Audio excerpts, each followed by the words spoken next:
Eh, ¿Se acuerdan cuando comenzamos el curso, que estábamos hablando del método científico? Habíamos mencionado unos ejemplos que llamaban la atención. Lo que pasa es que como son dos cursos, los ejemplos que usó en un curso no son los mismos que usó en el otro. Yo creo que a ustedes les hablé de los eucaliptos o de los pargos. El eucalipto nos habló. Ok, vamos a hablar de los pargos entonces.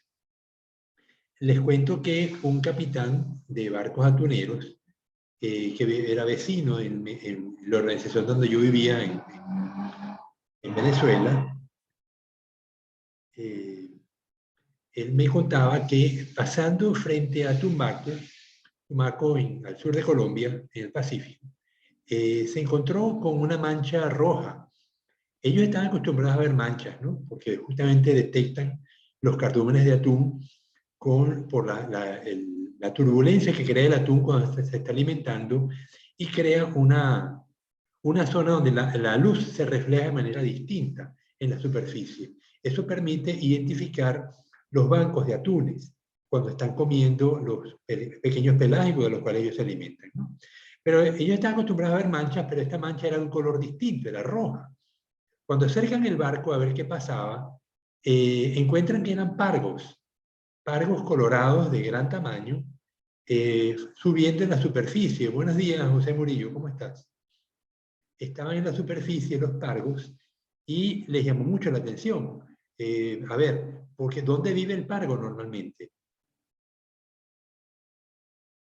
Igual que el mero, igual que la curvina de roca, ¿dónde viven ellos?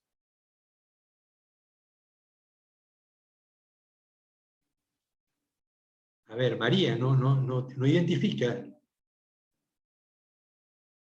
No, biólogo, la verdad no. Ah, bueno, pero Steven, no se te ocurre dónde viven los pargos. Si viven en el fondo o viven en la superficie del mar. José Murillo, dime, Vicente. Yo biólogo no, tampoco tengo conocimiento, pero para que se hayan sorprendido es porque fue algo que no fue común. Me imagino porque habitan en las profundidades. Claro, habitan en las profundidades, pero además habitan en las profundidades rocosas. Ellos están a 80, 150 metros de profundidad en zonas rocosas.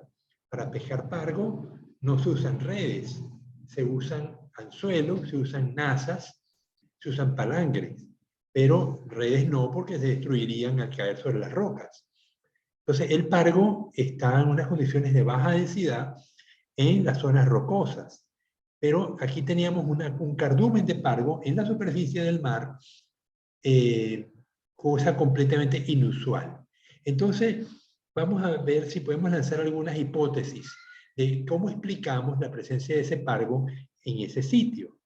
A ver, José Murillo, dime, lánzame una hipótesis de que cómo pudieras tú explicar qué hacían esos pargos allá arriba. Profe, recién entra a la clase.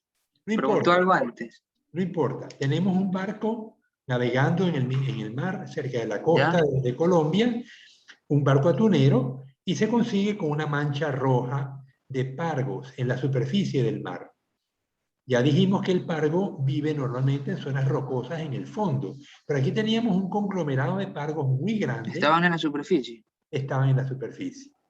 Entonces De la pregunta es, pronto, algún depredador ¿un depredador los espantó? los empató y hizo que subieron. Bueno, pudiera ser, vamos a agregarla, depredadores. Biólogo, Ok. podría ser por alimentación. Por alimentación es una hipótesis que podemos lanzar. Bien, otra. Alguna afectación en su ambiente, algún cambio en temperatura, algo. Contaminación o temperatura, es correcto.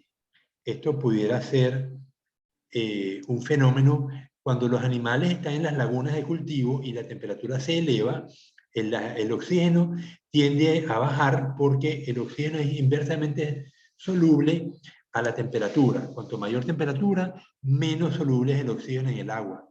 Y los animales tienden a la superficie donde hay más oxígeno, porque justamente el intercambio del oxígeno es con el oxígeno del aire. Entonces pudiera ser esto también, pero vamos a ver, me faltan dos hipótesis plausibles. A ver, María, dinos tú una.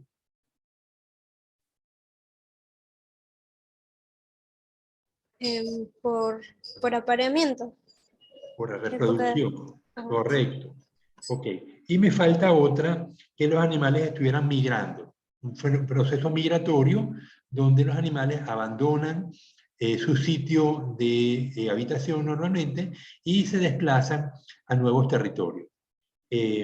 Entonces, vamos a ver qué ha podido hacer la gente del barco para tomar muestras y verificar cuál de estas hipótesis se soporta según los hallazgos que hubieran hecho. El barco podía lanzar un chinguillo es un colador grande que se maneja con el winche y captura unos cuantos pargos, los lleva a bordo y los procesan. Le abren, los matan, le abren el estómago para ver si está comiendo algo, le abren las gónadas, si las gónadas están maduras o están en proceso de maduración. A ver, si la hipótesis de reproducción se soportara, ¿qué resultado debería haberse obtenido evaluando las gónadas de los pargos? Deberían estar en fase de maduración. En O fase de fase de desove. maduración o desove, a punto de desove deberían estar, ¿verdad? Y Claro. en un porcentaje alto, porque no es que uno o dos esté maduro, sino que la gran mayoría, 90 o 80%, deberían estar en fase de desove. Eso sería un ensayo que pudieran hacer. Fíjense que estamos hablando de diseños no experimentales.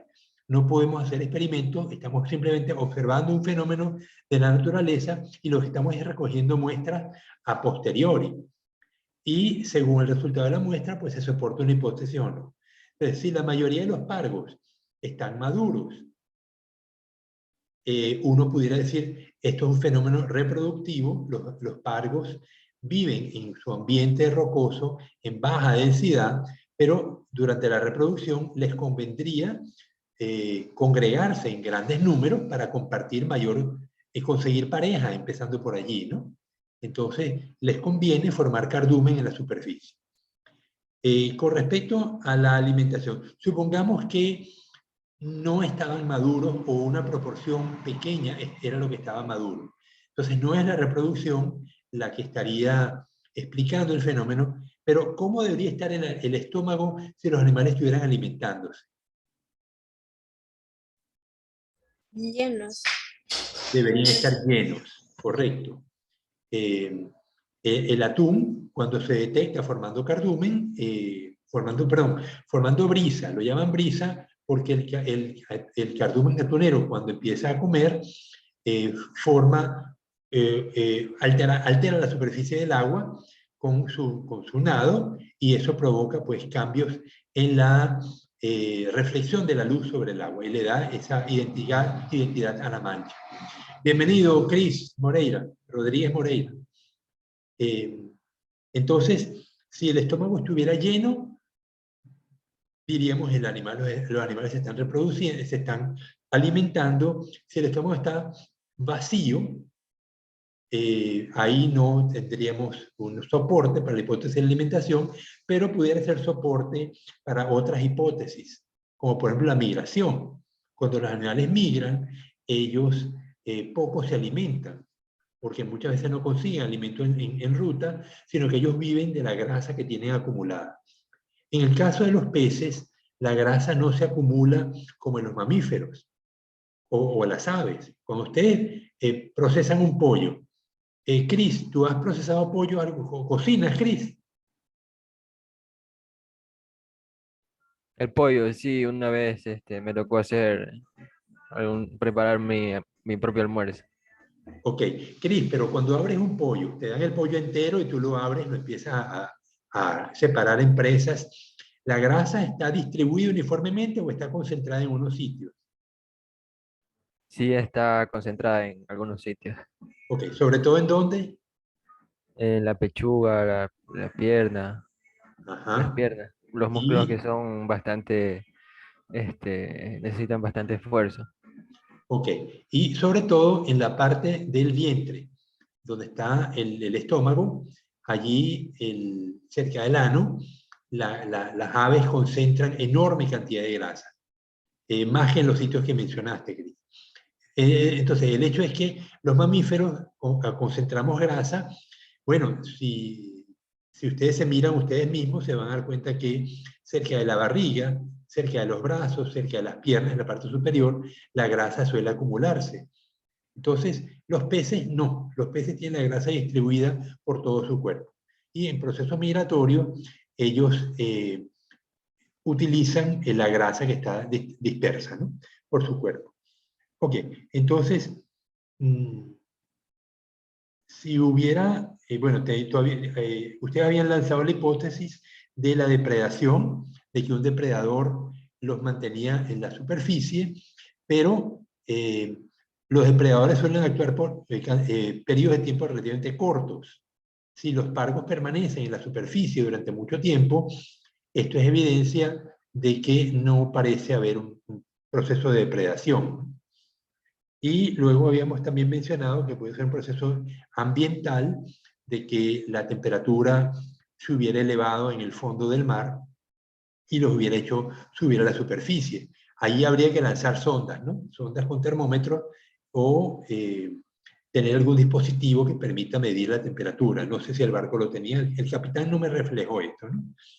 Pero bueno, vemos cómo hemos propuesto, hemos visto un fenómeno raro, muy raro, que llamó la atención al capitán y a ustedes les llamaría también la atención. Hemos propuesto un conjunto de hipótesis y luego hemos propuesto unas investigaciones, mediciones de datos que se pudieran haber hecho para identificar cuál de las hipótesis se soporta y cuál no. La hipótesis de la reproducción es la que más se soporta. Luego, cuando el capitán me contó esto, me fui a la literatura, estuve buscando y conseguí.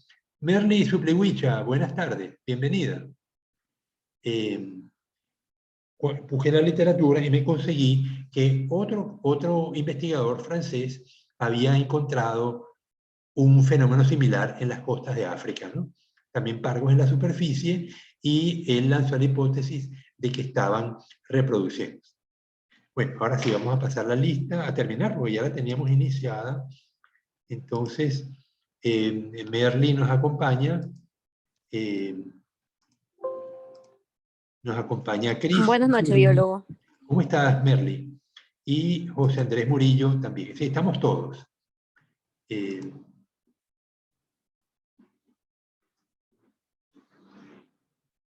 Ok.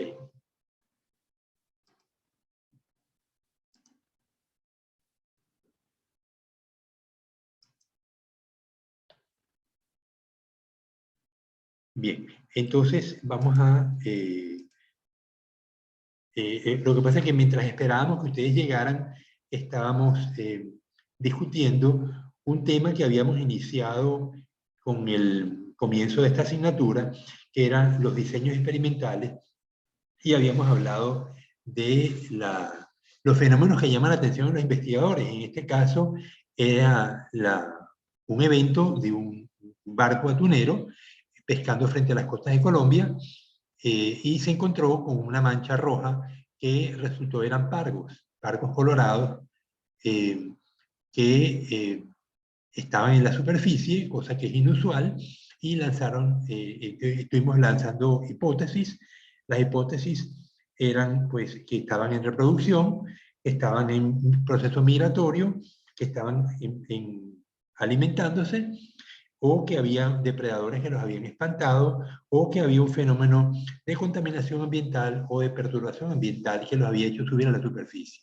Entonces fuimos haciendo propuestas de investigaciones que se pudieran hacer para verificar cuál de estas hipótesis que se plantearon sería la correcta, o la que más se soporta. No es la correcta porque no hay manera de demostrarlo, pero sí cuál se soporta. Y decíamos que si estaban en reproducción, las gónadas de la mayoría de los individuos deberían estar a punto de desovar, gónadas maduras a punto de desove. Si no estaban en esas condiciones, pues no era reproducción.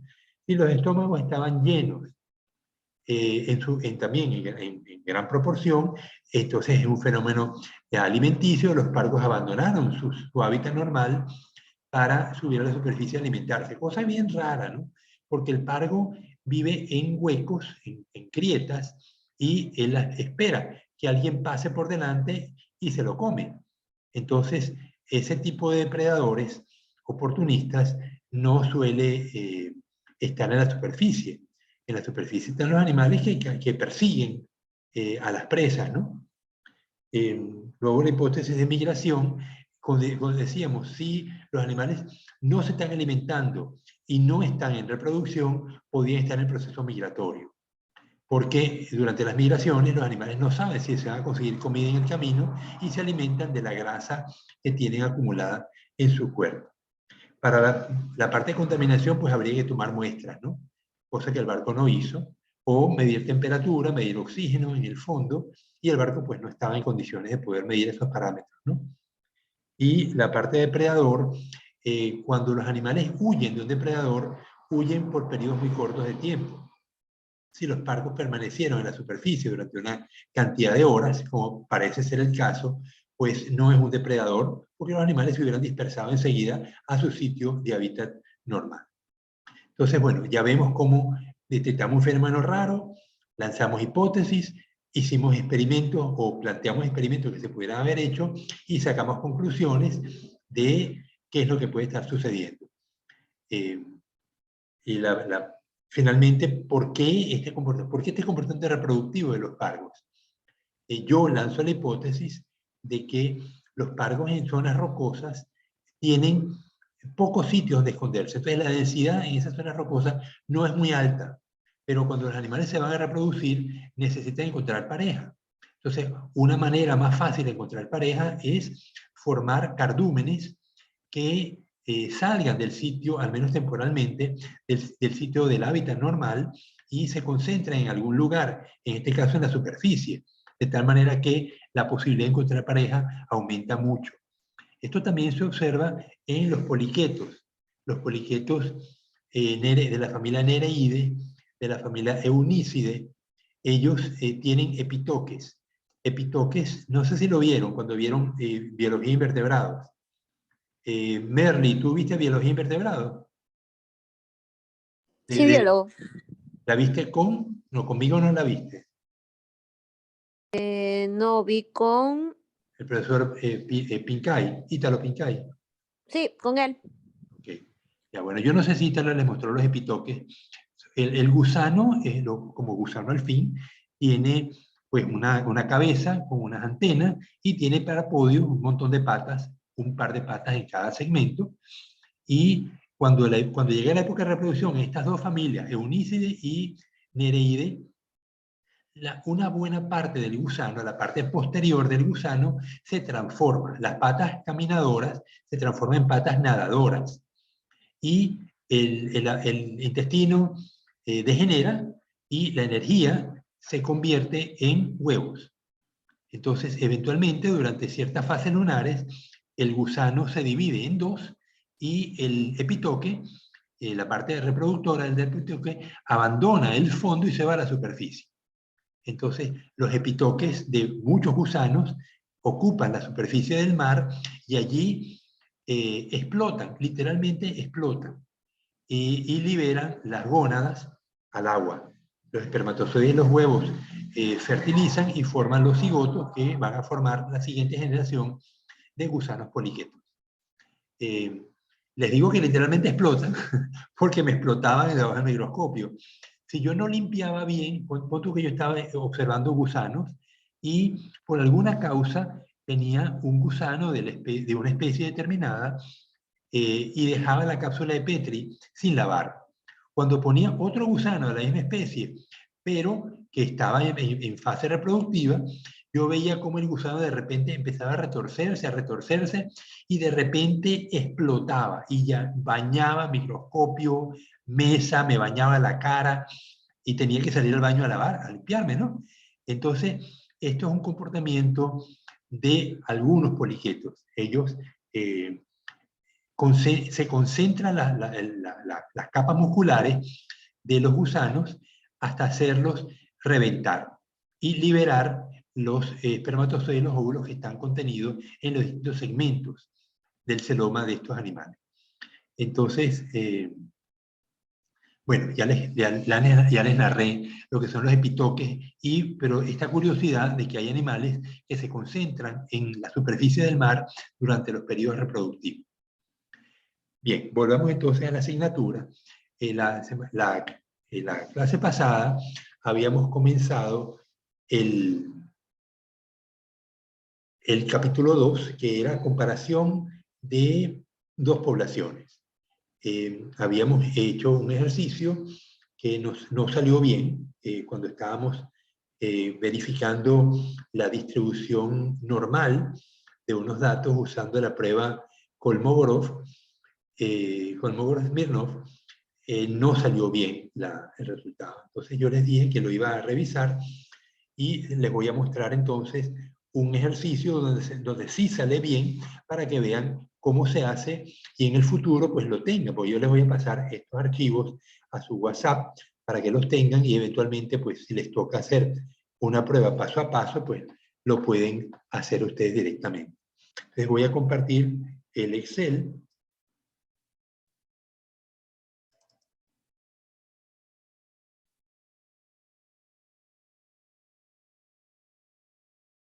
Bien, dime, Vicente, si se ve. ¿Se ve la tabla de Excel? Sí, biólogo, sí se ve. Ok, entonces aquí tenemos un ejercicio, no se me vayan a confundir, vamos a explicar paso a paso, ¿no? Entonces yo tengo unas ostras que uno de mis tesistas estaba midiendo, y tengo entonces las tallas, ¿no? La talla de 2 centímetros, 3, 4, 5. La marca de clase sería el intervalo medio de estas tallas. Serían pues entre 2 y 1 sería 1,5, entre 2 y 3 1,5, etcétera, ¿no? 3, 5, 4, 5. Y tengo entonces, ¿cuántas ostras había? De 2, entre 2 y 3, 18, entre 3 y 4, 34, 48 y 20 ostras, ¿no? En total, 120 ostras. El porcentaje observado pues será 18 entre 120, me da 0.15, 34 entre 120, 0.28, etcétera, ¿no? Luego vamos a, partiendo de estos datos, vamos a estimar cuál es el promedio, la talla promedio de estas ostras.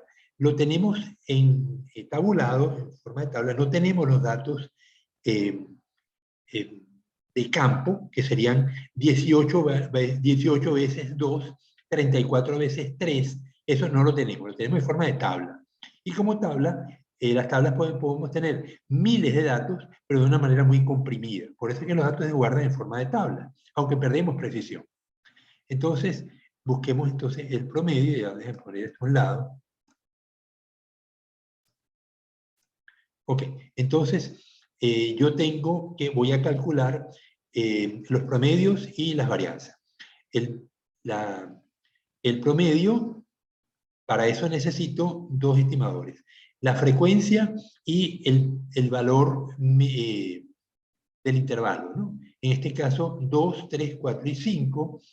La frecuencia es 18,34, ya la vimos. Entonces multiplico la frecuencia por la talla y me da 36. Y también multiplico la talla al cuadrado por la frecuencia y me da 72. Esto lo repito con el resto de las tallas, y al final me voy a la fórmula para calcular el promedio. Vamos a poner un poco más grande. Ok, entonces, ¿cuál es el promedio? Me dice que es la suma de los FI por XI. Es decir, 430, vamos a bajar esto.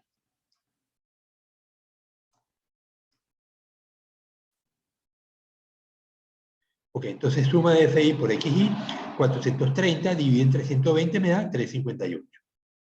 La varianza es la suma de los FI por XI cuadrado, 1646, vamos a hacerlo directamente, igual 1646, menos la suma de los FXI al cuadrado, menos 430 por 430, esto hay que dividirlo entre 120 y toda esta resta la voy a dividir entre n-1, paréntesis, 120 menos 1, y esto me da 0,88, que es lo que tiene aquí a la izquierda. La desviación estándar es la raíz de la varianza, 0,94, y el error estándar es la desviación estándar dividida entre la raíz del número de puntos, es decir, igual 0,94 dividido entre la raíz de 120 y me da 0,085, que es 858, 0,09. Bien, entonces ahí tenemos entonces la varianza, la desviación estándar y el promedio. Como otro elemento de parámetro de dispersión es el coeficiente de variación. El coeficiente de variación es igual a la desviación estándar dividido entre el promedio y todo multiplicado por 100, porque es un porcentaje. Ok, entonces aquí tendría igual 100 multiplicado por la desviación estándar dividido entre el promedio y me va a dar 26%. Ok, estos son todos los parámetros de dispersión que existen, pero yo solamente voy a usar estos tres. Entonces, me voy a la fórmula, la fórmula de la distribución normal. Dice, si los datos se distribuyen normalmente, la frecuencia con que va a aparecer los datos en una población con este promedio mu y esta varianza sigma cuadrado y esta desviación estándar sigma, va a ser igual a 1 sobre sigma por 2pi. Aquí lo tengo calculado, 1 sobre sigma por 2pi. Sería 1 sobre, el sigma era 0,91, 0,94,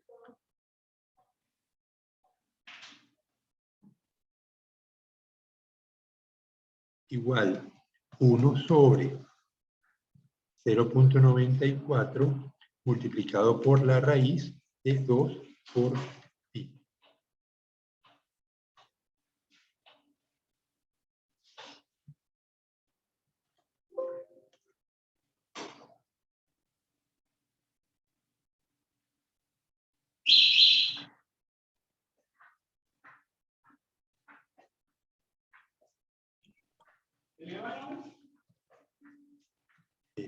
Vamos a Gregorio.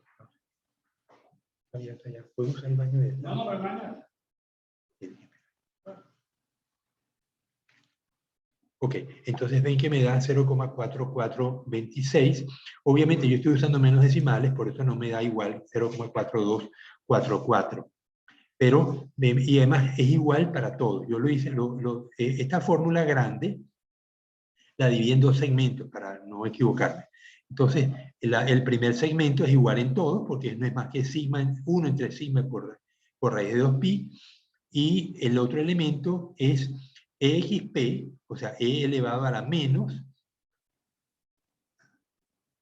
aquí lo vemos, e elevado a la menos, el valor del intervalo 2 menos el promedio, que es 3,56, 3,58, perdón, elevado al cuadrado, 3,5 elevado al cuadrado, dividido entre 2 por la varianza, y esto me da 0,2421. Cuando los multiplico, 0,42 por 0,24 me da 0,1, y si se lo multiplico por la frecuencia observada, por el número total, 120, me da pues 12.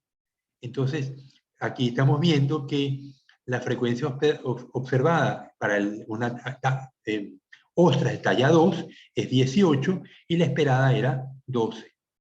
De talla 3, 34, esperada 42, de talla 4, 48, 46 y de talla 5, 20, 16. Entonces, Luego vamos a aplicar la prueba de Kolmogorov-Smirnov.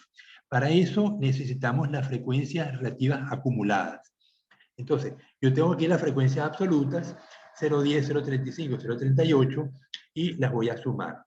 Entonces, la primera me da igual a la observada, 0,15.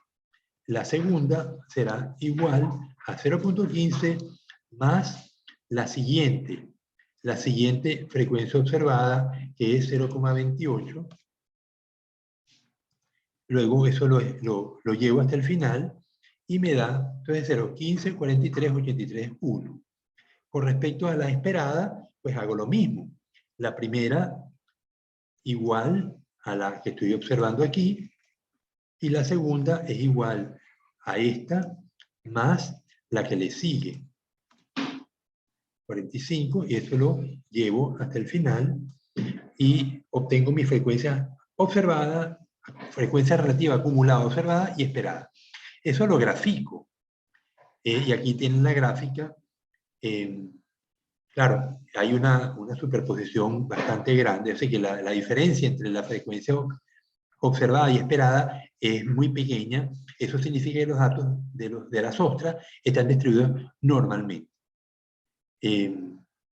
Fíjense que ahora la prueba consiste en restar 1 a 1, y el primero, 0,15, 0,10, me da 0,0473. El segundo, 4,3 menos 4,5, me da 0,10019.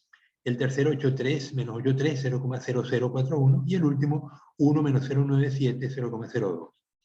Entonces, yo me voy a la tabla de Kolmogorov-Smirnov. Para eso me voy a interrumpir momentáneamente la transmisión y me voy al libro de SAR. Lo busco para demostrarles la tabla que se va a usar.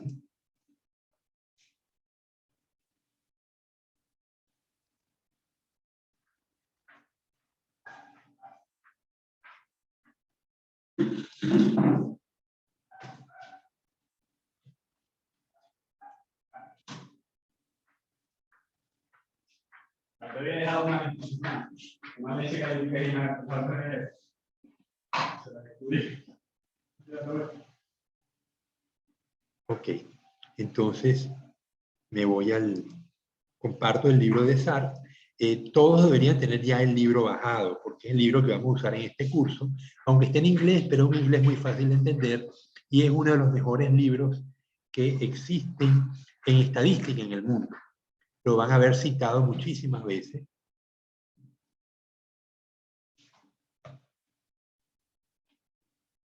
Ok, entonces comparto el libro de SAR. Dile que no está. Ángel, dile que no está.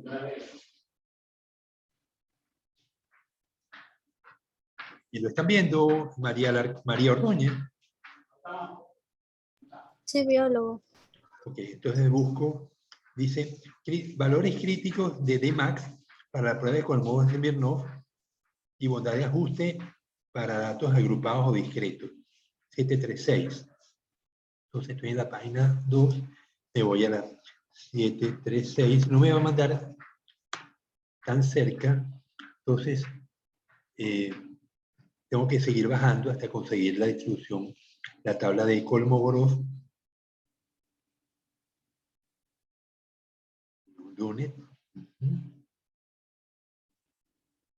Aquí está.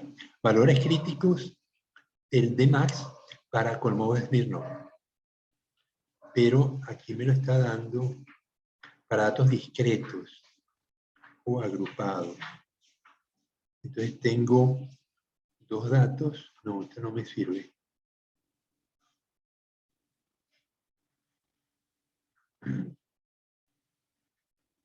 Esta no es la tabla que necesito. Vamos a ver si consigo la otra. Valores críticos para datos continuos. Esta es. Entonces me voy al N. ¿Cuánto es el N? 120. Ah, bueno, aquí tengo dos colas. nosotros no, realmente es dos colas lo que tenemos que usar, y la probabilidad 0,05, 1, 2, 3, 4, es la cuarta columna. Entonces me voy a 120.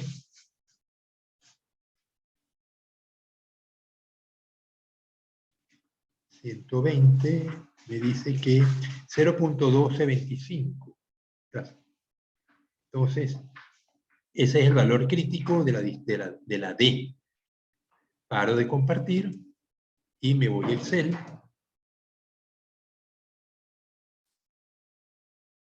Entonces,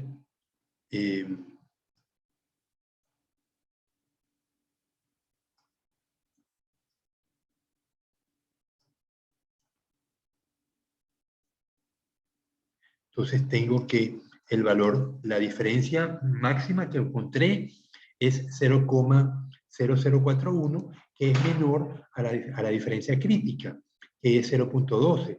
Por lo tanto, concluyo que la distribución de los datos de las ostras, lo están viendo acá, no se diferencia significativamente de una normal. Fíjense que tenemos muchas ostras en el punto 3, pocas ostras en 1, pocas ostras en 4, lo cual se parece a una normal, ¿verdad? ¿Están de acuerdo conmigo?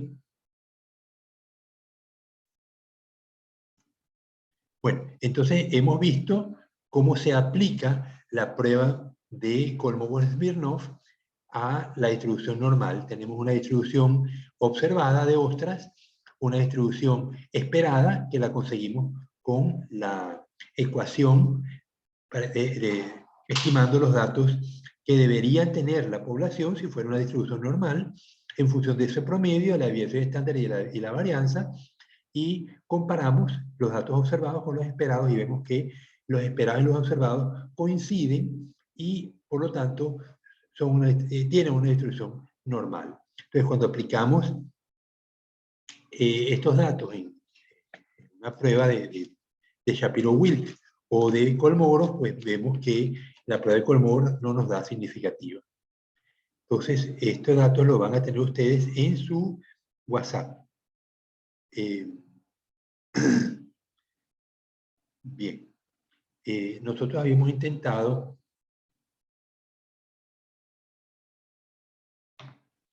de usar esta prueba con los datos de las tallas de ustedes. Y tuvimos problemas. Hay algo que yo todavía no he podido resolver.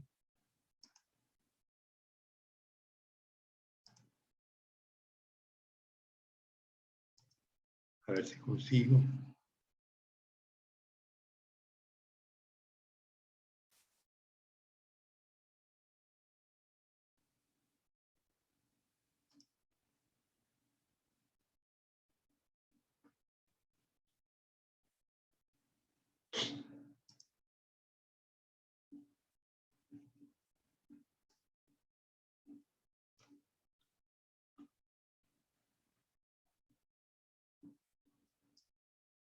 Entonces, yo traté de usar estos datos que están viendo, no sé si lo están viendo. Ya, voy a parar de compartir y vuelvo otra vez.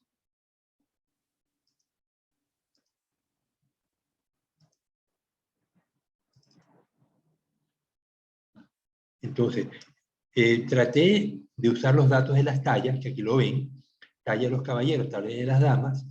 Hicimos una distribución de frecuencias, pusimos los datos juntos y obtuvimos esto, la marca de clase.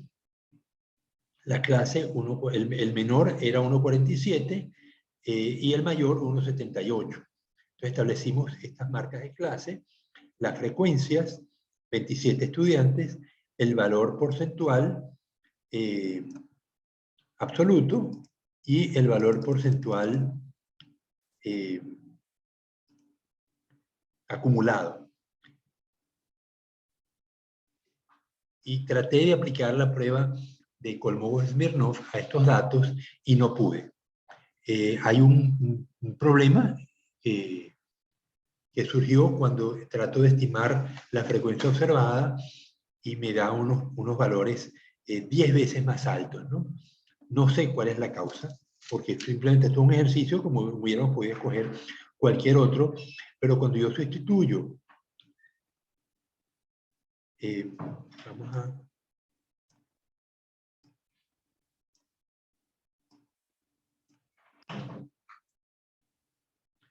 Ok, me voy a llevar esto.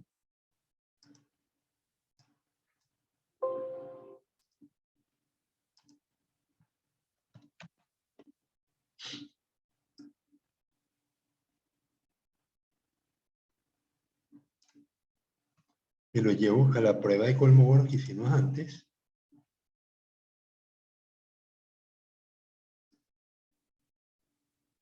Y simplemente lo sustituyo.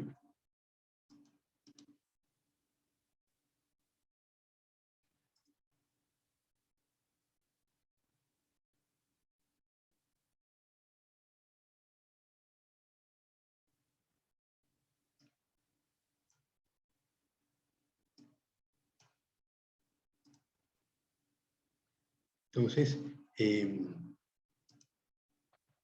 tengo que calcular pues las nuevas frecuencias, las tallas. Vamos a hacerlo. Me voy para acá.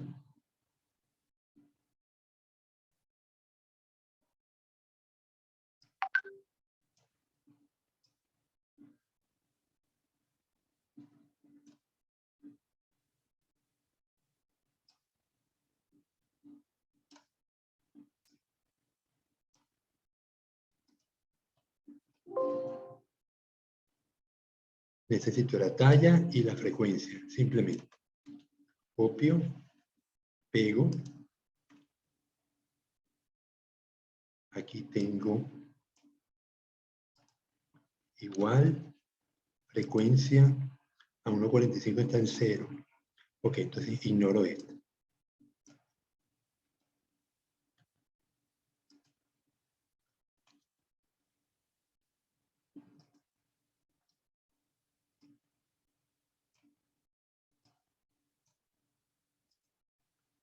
Igual, frecuencia por la talla, igual, frecuencia por la talla, porque es al cuadrado, y esto lo llevo hasta acá. Ok, entonces esto me da las sumas.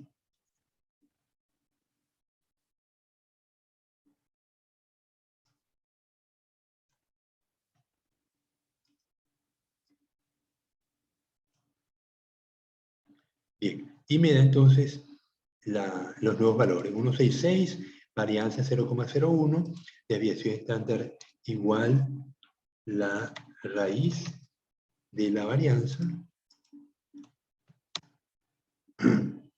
Ok, entonces ahora la máquina me debería calcular los valores.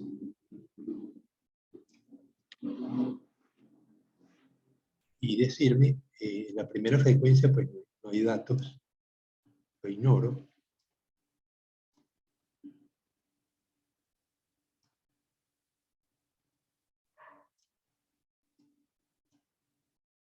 Entonces me dice que es igual a 1 dividido entre sigma, que es desviación estándar, multiplicado por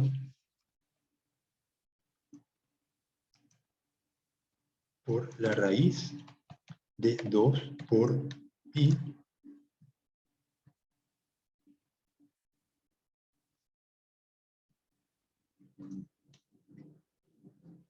y me da un número muy alto.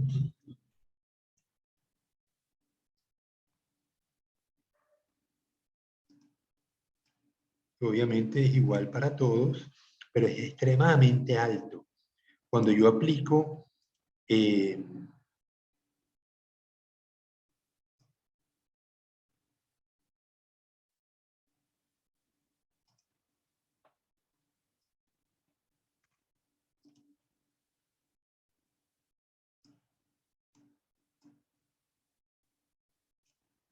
Ya vamos a ver. Esto. B13 es el promedio. No, B13 es la marca de clase.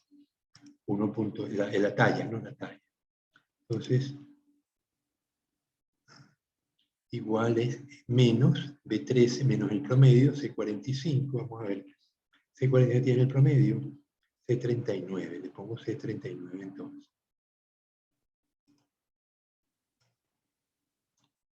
39, lo elevado al cuadrado, dividido entre 2 por la varianza multiplicada por 2, S46, la varianza S46, no, es la S40.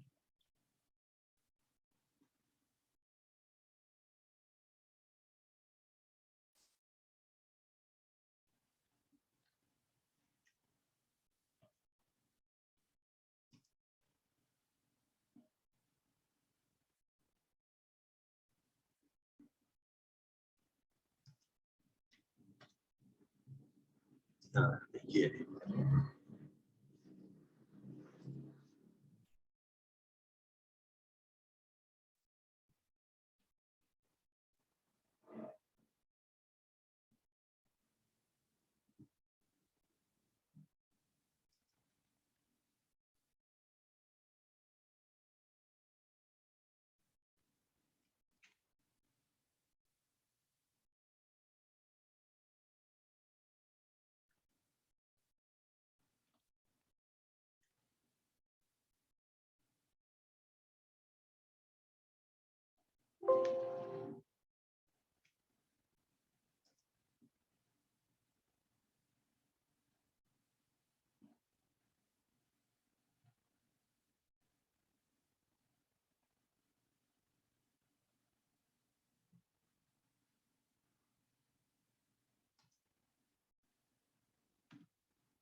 Entonces, cuando multiplico, obtengo un valor muy alto. Cuando multiplico esto por esto, igual 4 multiplicado por 1, me da un valor de 4, que es un porcentaje altísimo. Entonces, este ejercicio no lo podemos hacer y no entiendo por qué. O sea, quisiera consultarle al profesor Kleber en estos días, a ver por qué cuando aplico las ostras me dio perfecto y aquí no hay manera. Y una de las razones es, fíjense que con las ostras, les muestro el otro ejercicio, no me deja.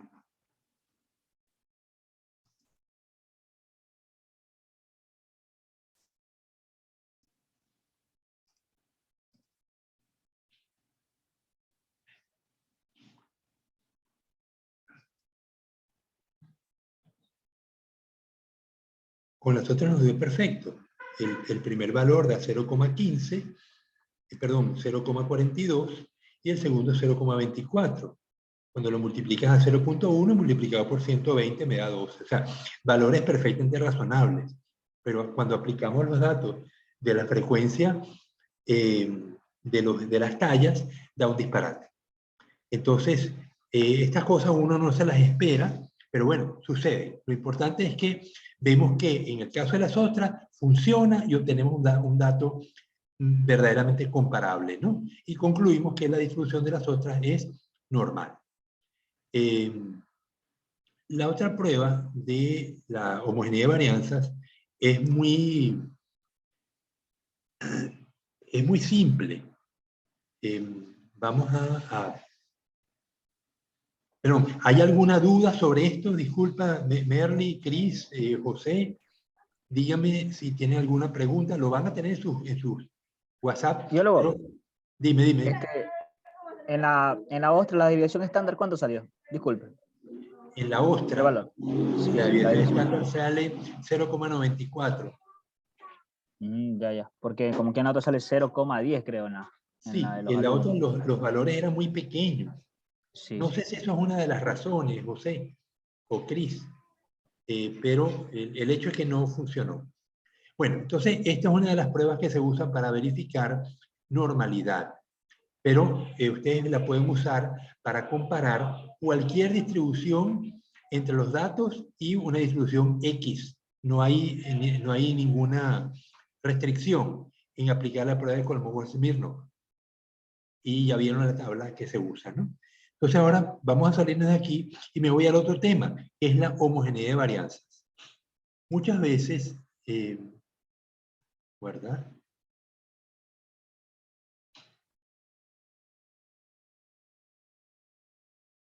Bien, déjenme buscar el archivo que necesito para esta parte de la clase.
Entonces,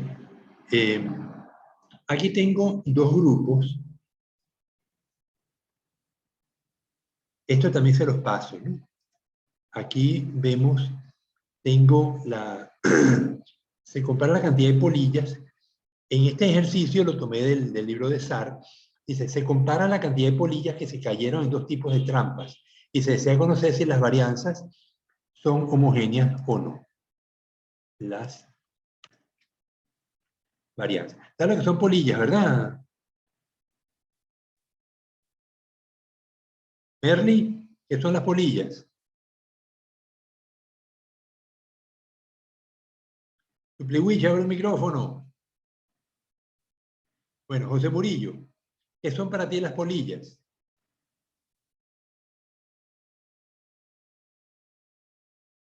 Bueno, Vicente, ayúdame tú, pues. Unos insectos. ¿Son insectos? Ajá. ¿Vuelan o no vuelan? Sí, Sí vuelan. A diferencia, ¿se parece a una mariposa? más o menos, pero son como más gruesas. Más peludas. Solo que las Ajá. mariposas tienen las alas verticales cuando están descansando y las polillas, las alas las tienen horizontales. Entonces, esa es la diferencia entre polillas y mariposas. Todos son lepidópteros, pero pertenecen a dos grupos de lepidópteros distintos. Entonces, tenemos dos trampas. Una trampa que me atrae las polillas, dos trampas que me atraen las polillas, y quiero saber si hay una mayor variabilidad en alguna trampa o en la otra.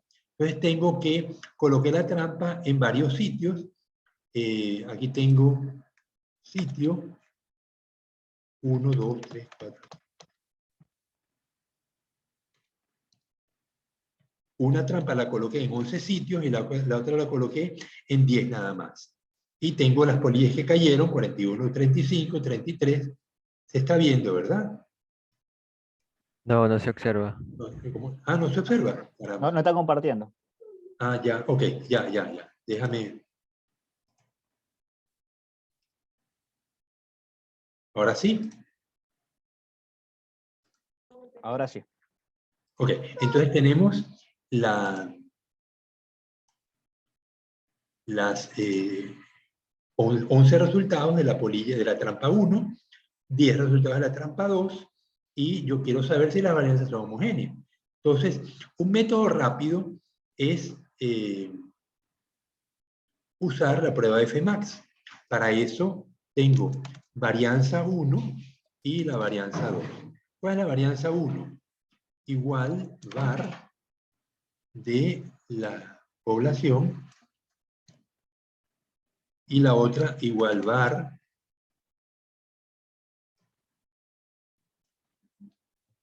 listo. Uno me da 21,87 y la otra me da 13, 13,0. Entonces, la prueba de Fmax me compara las varianzas y me dice que si la diferencia, si el resultado de dividir la varianza mayor entre la menor me da mayor que el valor crítico de F, aquí tendría igual varianza mayor 21,9 dividido entre 13 me da 1,696. Yo no sé si eso es grande o chiquito. ¿Con cuántos grados de libertad? Ok, entonces el n de la primera muestra eran 11, el de la segunda son 10, y los grados de libertad serían 10 y 9. Entonces me voy a la tabla de F, que la tengo en el libro de SAR, con 10 y 9 grados de libertad, 10 en el numerador, 9 en el denominador, y busco el valor crítico. Vamos a hacerlo. Entonces paro de compartir, me voy al libro de SAR. ¿Dónde está?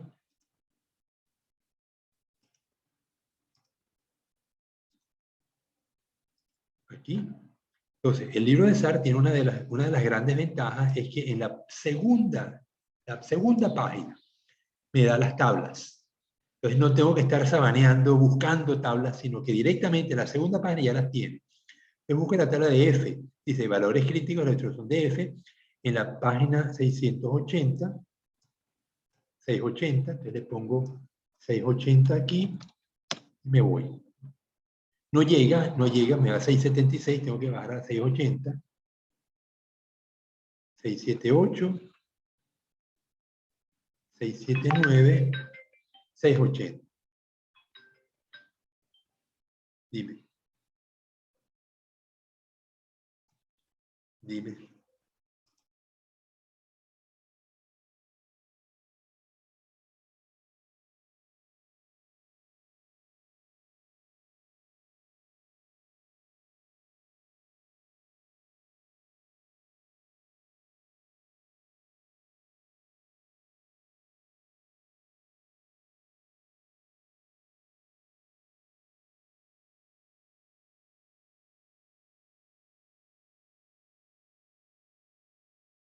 Un segundo, espéreme, por favor.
Ya, disculpen. Bien, entonces estábamos consultando el libro de SAR con tabla de valores escritos de F con 0,05 en la cuarta columna, con 9 grados de libertad en el denominador y 10 y 9. Entonces, aquí empieza el grado de libertad en el numerador 1, tengo que buscar el número 10, voy a bajar 10 páginas.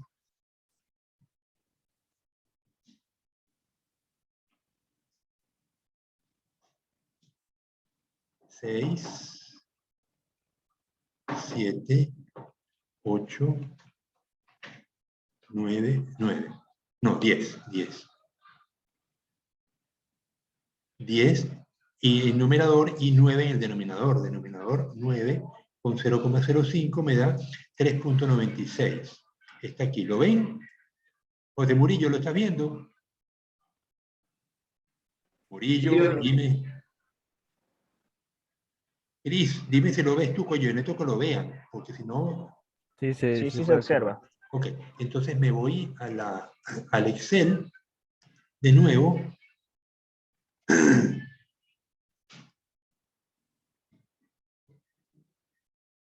Y tengo que el F crítico con 0.05, 10 y 9 grados de libertad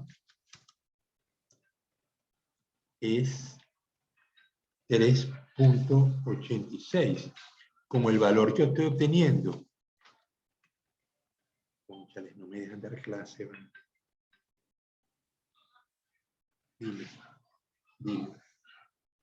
Dime.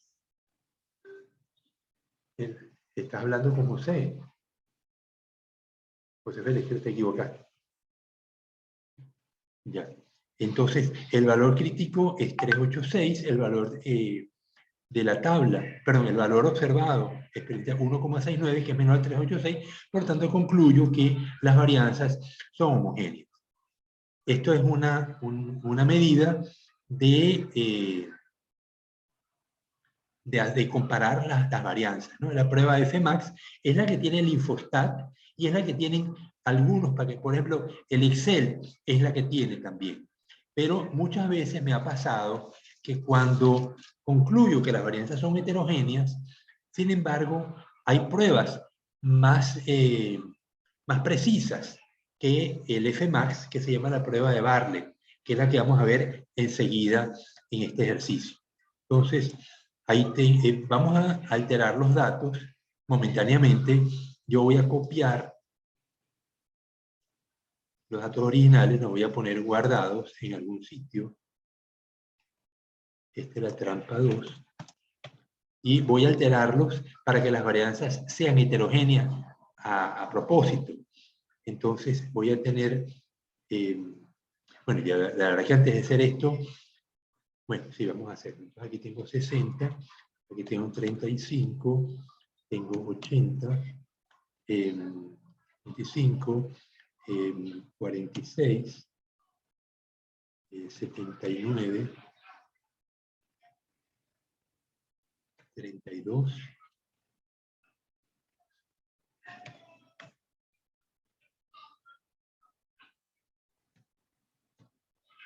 a ver, ¿cuánto me dio la varianza ahora? La varianza, esta es varianza 2, ¿no? Esta es varianza 2. Entonces me da la varianza 1, que no es 21,9, la varianza 2, 452. Ahora el Fmax sería igual a esto dividido entre esto y me da 20.37. Es muchísimo mayor que 3.86. Concluyo que las varianzas son heterogéneas. Aquí tengo la suma de cuadrados, ¿no? La suma de cuadrados siempre será el promedio restado de cada valor y elevado al cuadrado. Entonces, ¿en qué consiste la prueba de Bartlett? Vamos a hacer un seguimiento a los cálculos. Son medio complicados, pero no imposibles. Entonces tengo que H0, varianza de la trampa 1 es igual a la varianza de la trampa 2. El número de puntos 11 y 10, grados de libertad 10 y 9. Los promedios 36 de la trampa 1 y 53 de la trampa 2. La suma de cuadrados, aquí lo tengo, ya lo vimos, la suma de cuadrados de la trampa 1, 218, y la trampa 2, 4062.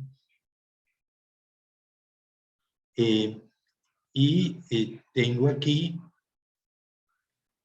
me dice, voy a dividir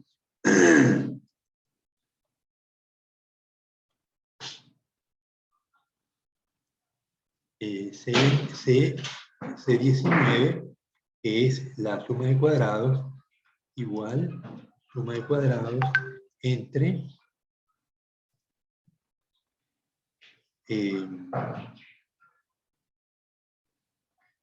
C17, que es Grado de libertad.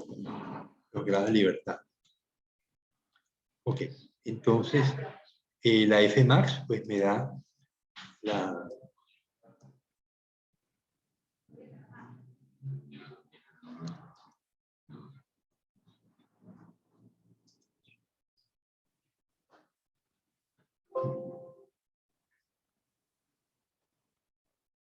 Bueno, y ya, bueno, aquí teníamos el 3.96, ¿no?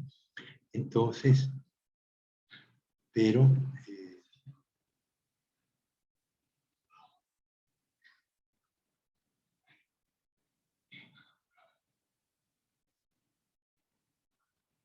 ok, ahora yo quiero, me da, obviamente la F max me da significativo, entonces ahora yo quiero verificar si estos datos se ratifican con la prueba de Bartlett, que usa más información. Entonces me voy a la prueba de Bartlett y me traigo los datos, ¿no? Los datos, estos extraños que he incorporado.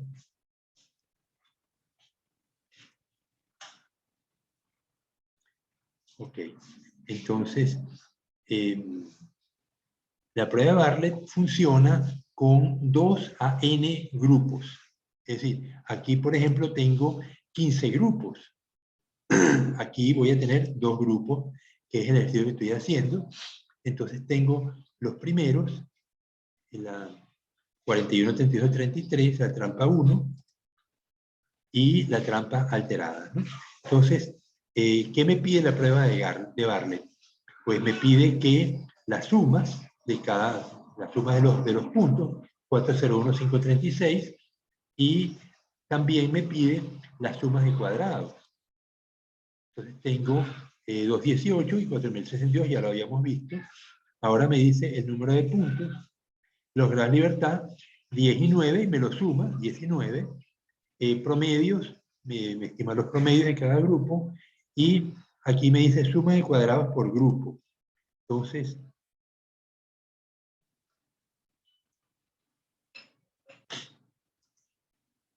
ese 18 me los toma, 4062, y me lo suma. Me suma todas las sumas de cuadrados de todos los grupos. Luego, la suma de cuadrados dividida entre los grados de libertad es la varianza. Ustedes se acuerdan que la suma de cuadrados entonces es igual a valor i menos promedio elevado al cuadrado. Que cuando yo tengo y la varianza,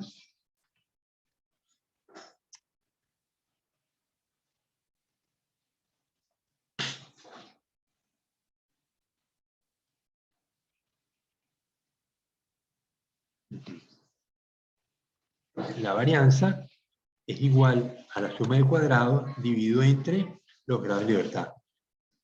Y esto es igual a lo más que tengo que ponerle un apóstrofe. Entonces, aquí pongo las varianzas de cada grupo, o sea, divido 18 entre 10 y 451 entre 4062 dividido entre 9, me da 451. Son las varianzas. Luego calcula los logaritmos de las varianzas.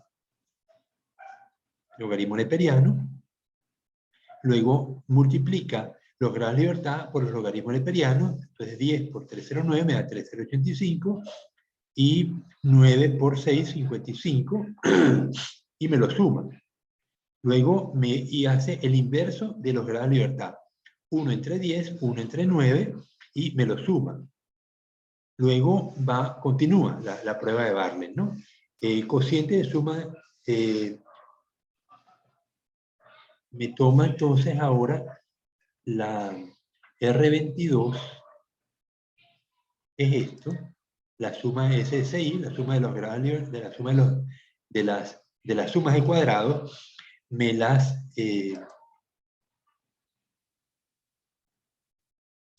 igual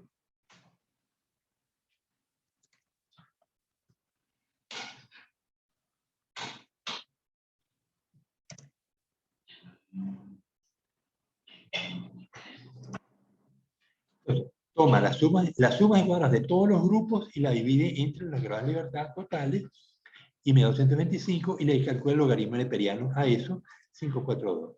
Luego vamos a un factor B, que era muy complejo, pero que dice que el logaritmo neperiano de SP2, de 542, multiplicado por la suma de los grados de libertad, menos la suma de los grados de libertad por SI2. R25...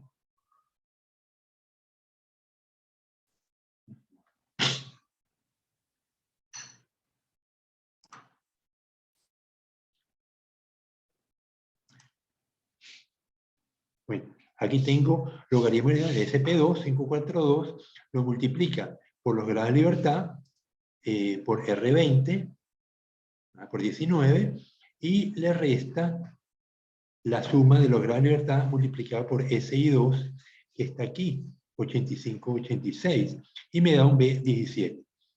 Un factor de corrección es bastante complejo, y al final toma el B, lo divide entre el factor de corrección y me da 16 puntos. Fíjense, el factor de corrección es muy cercano a 1. A veces sí lo puedo ignorar. Me da 16.21, y la tabla de G cuadrado con un grado de libertad es 3.84. Como 16 es mayor que 3.84, concluye que las varianzas son heterogéneas. Si yo sustituyera los valores que sin transformar,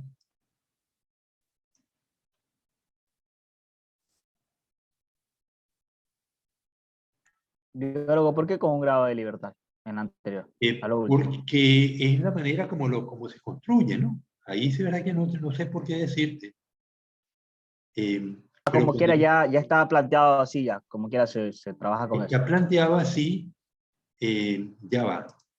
Ah, ok, ya. ¿Por qué un grado de libertad? Porque tengo dos grupos. Porque fíjate, aquí mira el ejercicio con 15 valores. Tengo el G cuadrado me da 55. Ya entendí, divide. Los dos grupos menos 1, 1, como quiera. Claro. Acá 15 grupos menos 1, 14. Aquí es 15 menos 1, 14. ¿Entendido ahora? Sí, ahora sí es que me había hecho bola ahí. Okay. Entonces tengo que fíjense que el B es 0,65, dividido entre el factor de corrección. 0,61 es menor a 3,84, las varianzas son homogéneas. Entonces, aquí ven las fórmulas, que yo lo que hice fue traducirlas y colocárselas de esta manera, pero ustedes pueden sustituir los valores. A veces conviene colocar esta parte de los datos fuera. Colocarlo fuera, porque si ustedes tienen más datos, aquí no cabrían. Habría que mover toda la tabla que sigue con los cálculos, ¿no? Mientras que si yo lo pongo fuera, tengo esa libertad de poner más datos que 11 o que 10. Eso lo pueden hacer ustedes por su cuenta, ¿no? Posteriormente. Bien, entonces vimos ahora la prueba de Fmax para comparar varianzas, la prueba de Bartlett, que es compleja, pero nada del otro mundo, y usa más información. Entonces, a veces me ha pasado que cuando comparo mi población de datos y concluyo que las diferencias son, usando la prueba de Fmax, las diferencias son significativas, aplico la prueba de Bartlett y me dice que no lo son. Porque en el caso de los 15 grupos, yo tomo la varianza mayor de los 15, aquí la tengo, ¿no? Entonces, la Fmax sería el mayor de todas estas 15 varianzas dividido entre el menor de las 15 varianzas y lo comparo con la prueba de F con 0,05, 8 y 8 grados de libertad y me da 4.43 y F más me da 7. Entonces concluyo que las varianzas son heterogéneas. Pero cuando aplico la prueba de Bartlett me dice que I cuadrado me da B58, sí, son heterogéneas. Coinciden las dos. En este caso, pues no se arregla, ¿no? Pero en otras ocasiones que me ha tocado usarla, encuentro que la prueba de Bartlett me dice que no son significativas y la F max me dice que sí lo son.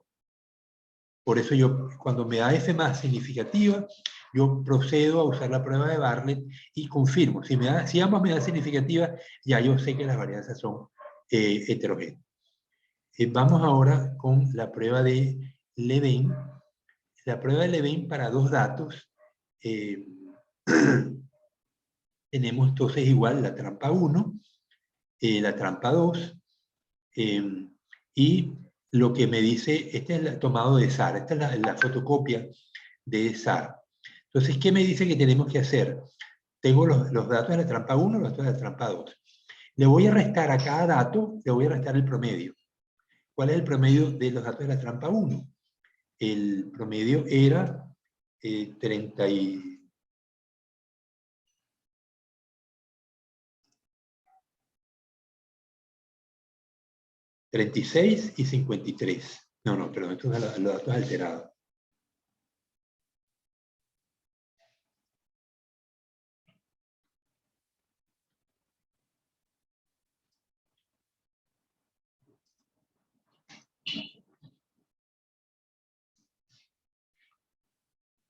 Entonces, los promedios son 36 y 57. Entonces me voy a leer. Entonces, a ver, aquí los tengo. Promedio 36 y 57. Entonces, le resto XY, vamos a ponerlo más grande. Le resto XY menos promedio, 41 menos 36, me da 4.55 y 40 menos, ok, pero tomo los valores en valor absoluto. Exacto, en efecto, fíjense que dice valor absoluto. No me importa que uno sea más grande que el otro, que un valor sea más grande que el promedio. Voy a tomar los valores absolutos, ¿no? Entonces, le resto 41 menos 36, 35 menos 36, etcétera, ¿no? Y luego hago lo mismo con la trampa 2. Le resto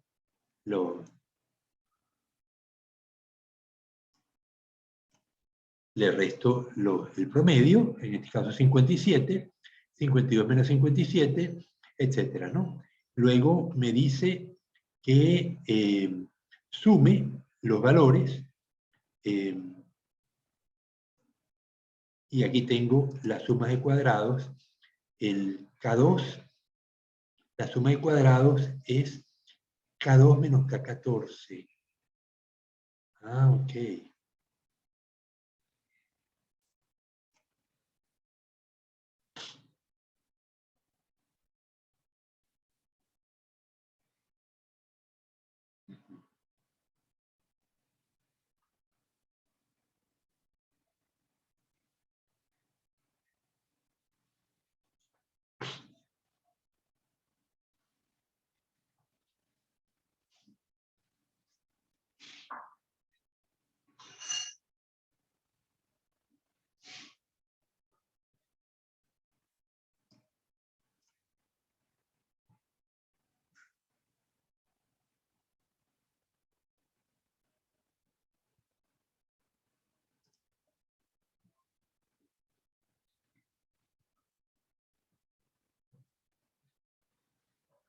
Entonces, me dice, yo tengo ya los XY promedio Estos datos, 455, 145 y 345, los voy a sumar, me da 3945, y lo divido entre el número de puntos, que son 11, y me da un nuevo promedio. Por eso le puse xy', un nuevo promedio.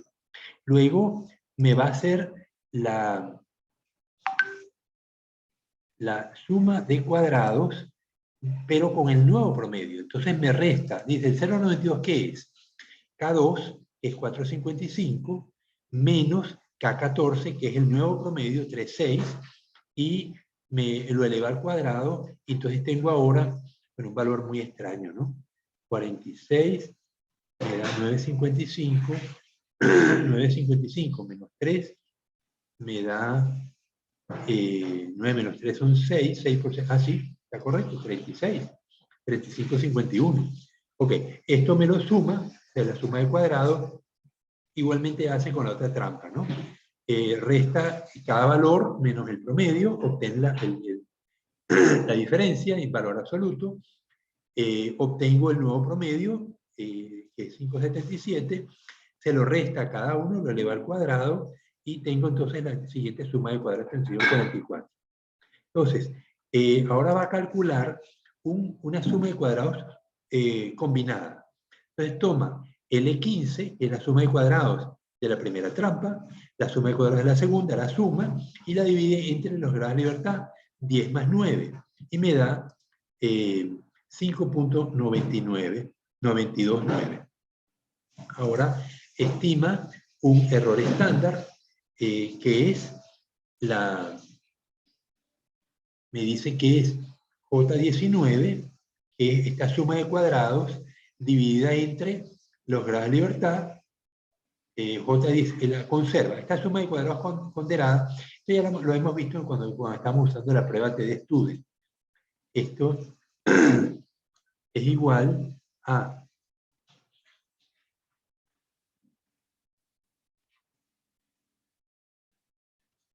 la raíz de la suma de cuadrados ponderada prima dividido entre los grados de libertad 1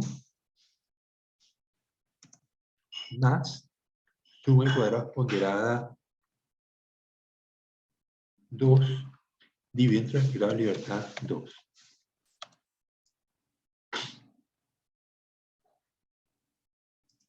La suma de cuadrados ponderada es la misma en ambos casos, ¿no? Ok, y esto me da 1,063. Entonces ahora aplicamos una TD-Student. La TD-Student será K14 menos N14, es decir, tomamos los promedios de, no el promedio real, sino el promedio de las diferencias. 3.6 menos 5,77 igual valor absoluto de esto menos esto dividido entre el error estándar y me da, adiós. No, entonces no está correcto. Puso suma ahí. Sumo. Y la resta. Menos mal que están pendientes. No, igual, un disparate. Vamos a ver qué es lo que hizo. K14 menos N14. K14. Puso ABC, puso usted ahí, antes de la una. Puso igual, ABC. Ponga de nuevo ahí en la. Sí, vamos a borrar. ABC. ABC. Es que me dice K14 menos N14. Y K14 es este valor 3.59, que es el promedio de las diferencias. Igual me toma N14 el promedio de la diferencia de la trampa 2.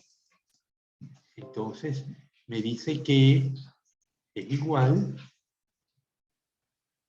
paréntesis, promedio de la diferencia de la trampa 1 menos promedio de las diferencias de la trampa 2, dividido entre el error estándar.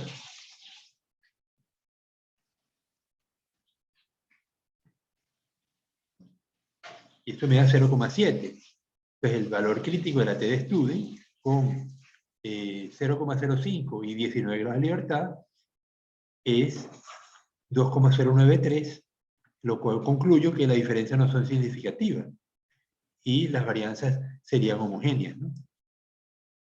Esto fue lo que me dio la prueba de Bartlett y la prueba de Fmax, con los datos de las trampas iniciales, ¿verdad?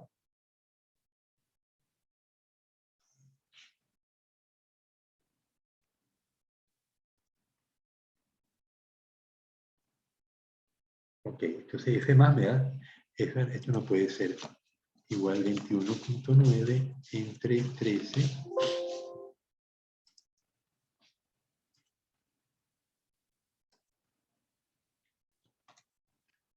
1.68 y el valor crítico de la tabla era 3.86. Entonces, con la prueba de Fmax, la varianza es homogénea, Bartlett dos grupos también y Levene también. Entonces, tienen ahora 3 procedimientos para estimar diferencias significativas entre varianzas. Al final de la clase les mando esto para que lo tengan y lo puedan usar cuando ustedes lo deseen. Esto no es más que la traducción de los datos del libro y verificado con los datos del libro, ¿no? ¿Preguntas?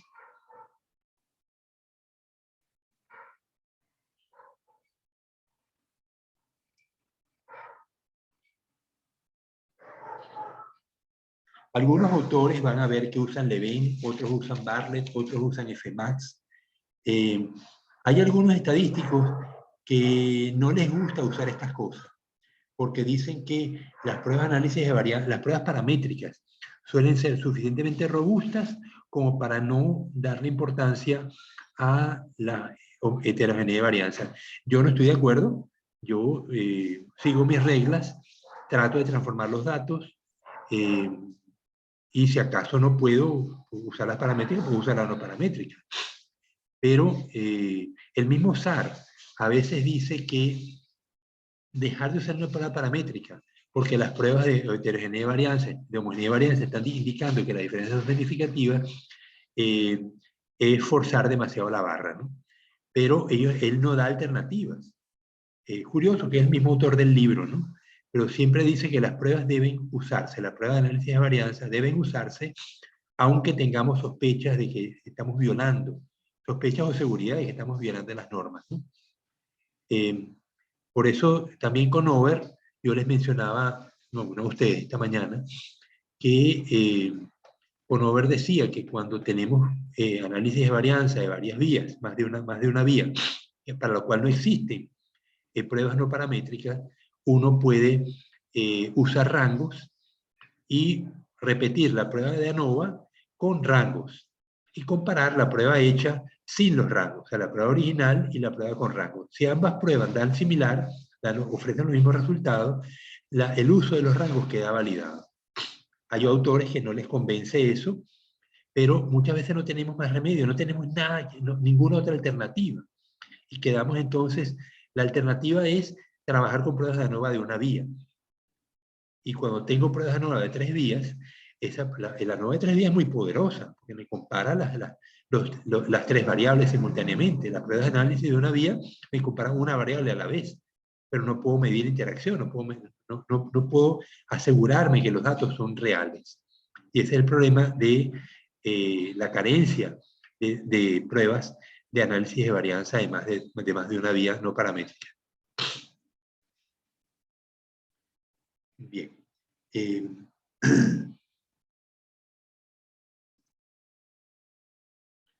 Ok. Bueno, no hay preguntas, es curioso, ¿no? También tenemos deserción de estudiantes. Éramos 6 y ahora somos 4 nada más. Yo les agradezco que si, por respeto al profesor, si van a ausentarse de clase, digan, profesor, me tengo que ausentar, o me mandan un chat, o por el chat, o me mandan un WhatsApp, el profesor, tuvo una emergencia, lo que sea, ¿no? Pero dejar al profesor hablando solo es una falta de respeto, ¿no? Bueno, vamos a seguir. Biólogo, es que a veces el internet falla a esta hora como que no sé si hay como un colapso, porque a mí a esta hora a veces de las reuniones me saca. Hoy ya no ha pasado, pero hay ciertas reuniones con otras materias que tengo a esta hora y me saca de las reuniones y ya se me hace difícil volver a ingresar. Quizá porque más gente se conecta, como llega de los trabajos, cena, y se pone a trabajar en Internet, entonces el número de clientes de Internet sube mucho a esta hora. Y luego a las 10, 11 de la noche, pues cae de nuevo porque la gente se va a dormir. A lo mejor es eso, ¿no? ¿Quién te da Sí, yo servicio, creo, Vicente? ¿Quién te da servicio de Internet a ti en tu casa? yo compré hace 2 años un router inalámbrico con un chip de Claro. Me estaba funcionando bien, pero ya ahorita tengo como unos 15 días que ya me está causando problemas. Y ya voy a cambiarme a Alphanet. Me dijeron que es estable por esta zona. Ya. Sí, bueno, hay empresas. Yo tuve, no, yo uso Claro en el celular. Cuando se me cae TV cable, pues uso el celular y sigo dando clases.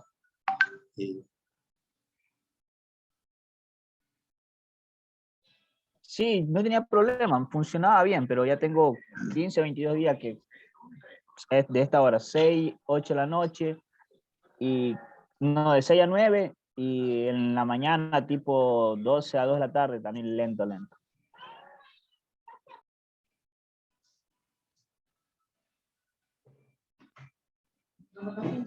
No, bueno, yo no sé si este ejercicio ya lo hicimos. La prueba TED Student hecha paso a paso. ¿Te acuerdas, José Murillo? Si le hicimos o no. Me está compartiendo. Ah, ya, claro. No, pero la pregunta es válida. La pregunta es válida. Si hicimos la prueba TED Student paso a paso, si no, ante las dudas vamos a hacerla. Los datos que tenemos son la altura de los caballeros y la altura de las damas.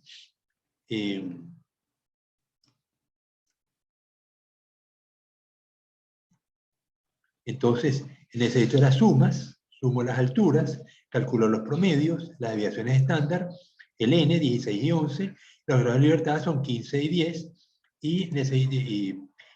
entonces necesito ahora la varianza común.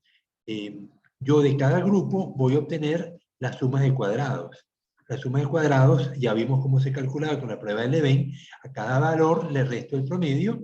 En el caso de los caballeros, 1,57 menos 1,71 y lo elevo al cuadrado. En el caso de las damas, 1,5 menos el valor promedio, que era 1,55, y lo elevo al cuadrado, y al final tengo las sumas de cuadrados de las damas y de los caballeros. Entonces ahora la prueba TED Student me exige una varianza común. La varianza común no es más que la suma de cuadrados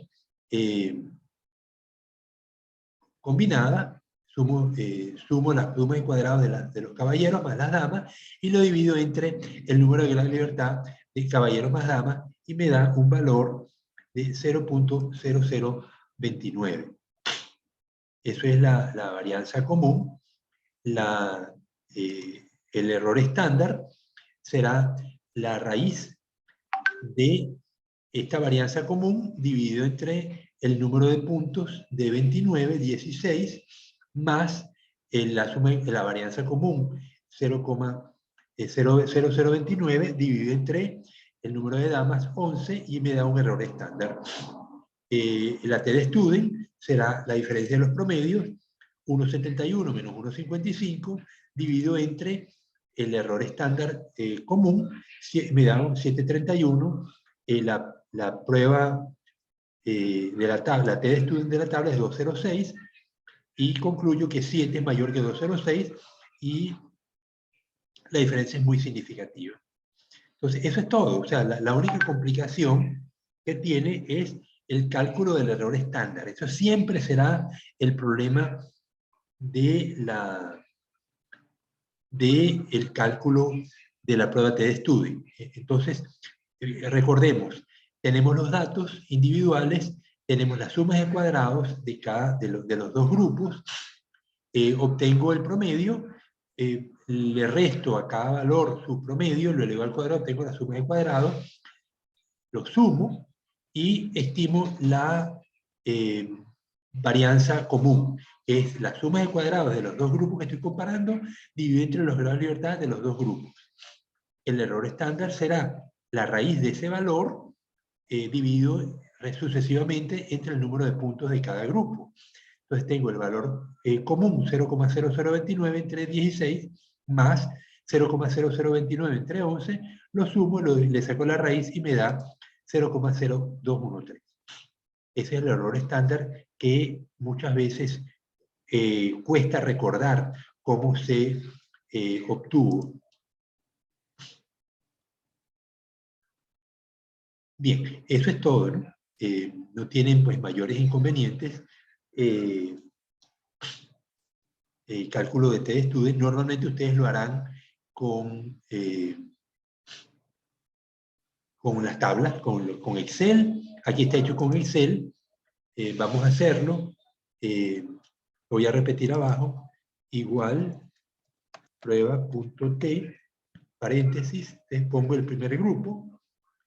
Me pide que ponga el grupo completo, punto y coma, el segundo grupo, punto y coma, luego me pide que le indique si es de una cola o dos colas, le digo que son dos colas, y finalmente me dice si las varianzas son homogéneas o no, y le digo que son homogéneas, 2, y me dice que la P, no me da la T de student, me da la P, me lo compara, me dice la probabilidad de que esa T de student sea mayor que el 0,05 y me dice que es 1,17 por 10 a la menos 7, es decir, es muchísimo menor que 0,05 y concluyo que las diferencias son significativas. Aquí les pongo los intervalos de confianza. Sabemos que el intervalo de confianza es el promedio menos la T de student multiplicado por el error estándar. Aquí el error estándar es C46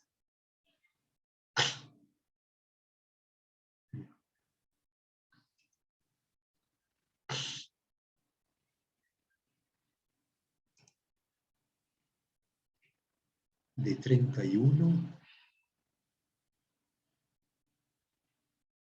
Ok. En este caso, uso los errores estándar de cada grupo.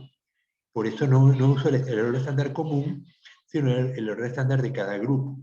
Entonces, sería 1,71 el promedio de los varones, menos la prueba T de student, el valor crítico de la tabla T de student, 2,06, multiplicado por el error estándar 0,0146, y me da 1,68, y el L2 será el promedio, 1,71, más la 2,06, el valor crítico de la tabla, multiplicado por el error estándar 0,0146, 1,74. Entonces, los varones tienen este intervalo de confianza 1,68 a 1,74 y las damas 1,56 y el intervalo de confianza 1,53 a 1,59. Y bueno, con eso ofrecemos el dato de cómo comparar, cómo estimar un valor, cómo dar un valor promedio. Siempre debemos darlo, el promedio, con un indicador de la dispersión, ya sea promedio más menos desviación estándar o promedio y el intervalo de confianza del 95% entre paréntesis. Entonces, nunca den un promedio solo. Siempre tienen que darlo con un estimador de la variabilidad de ese promedio. El promedio solo no dice gran cosa. Por eso tenemos que tener cuidado de ofrecerlo con los datos de variabilidad. A veces se pone el N y la desviación estándar. Bien. Quedan 13 minutos. ¿Hay algún comentario de parte de ustedes? Porque es que me toca seguir con las pruebas de no paramétricas y no quería avanzar tanto en esta clase porque además la mitad de los estudiantes se me fueron. Entonces, quisiera darlo el próximo día que tengamos clase, la prueba de Kolmogorov-Smirnov y la prueba del signo.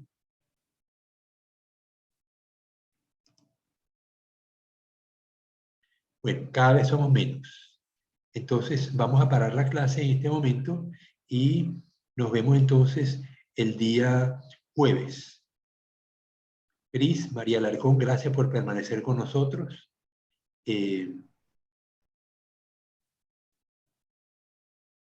¿Algún comentario? Si no, simplemente nos vamos.